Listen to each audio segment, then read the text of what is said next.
Assalamualaikum warahmatullahi wabarakatuh.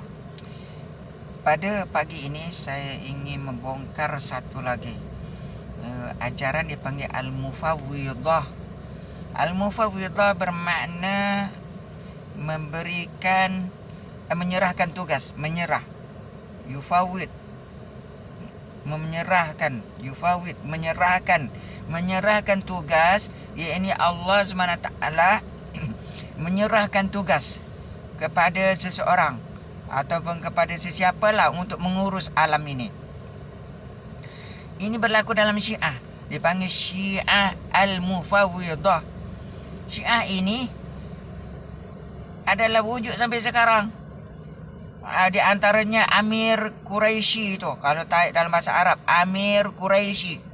Di antara, sebenarnya ramai, selain pada beliau pun ramai lagi yang ajaran Syiah lah, Mufawwidah, iaitu menyerahkan tugas. Dan mereka percaya bahawa Allah selepas mencipta para imam ini, Ali bin Abi Talib ini, terutama Ali bin Abi Talib, selepas diciptanya alam ini diserahkan kepada Ali bin Abi Talib, kepada imam-imam Syiah untuk mengurus alam ini.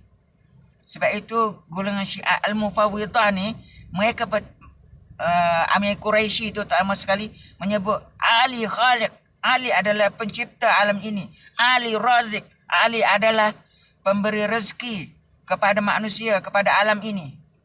Okey, apa yang penting saya nak sebut adalah di kalangan Sunni, kononnya Sunni, Ahli Sunnah wal Jamaah, kononnya lah mereka juga ada kefahaman yang sama. Saya tidak tahu siapa ambil daripada siapa ini, pengaruh Syiah ini. Di mana ada wali kutub, wali wali abdal, wali autad, menjaga alam ini, 4 penjuru alam ini dijaga oleh wali autad, wali. Siapa yang menyerahkan itu semua? Itulah idea Syiah sebenarnya tu. Menyatakan bahawa Allah serahkan kepada mereka untuk mengurus alam. Mana ada itu? Zaman Nabi SAW tidak pernah diajar itu semua. Jadi saya nak bongkar pada hari ini. Ada di kalangan ahli sunnah ni yang sufi-sufi itulah yang mengatakan wali-wali itu adalah mengurus alam, malah mengurus rezeki, mengurus kejadian alam ini dan sebagainya. Ini adalah unsur-unsur kesesatan sebenarnya.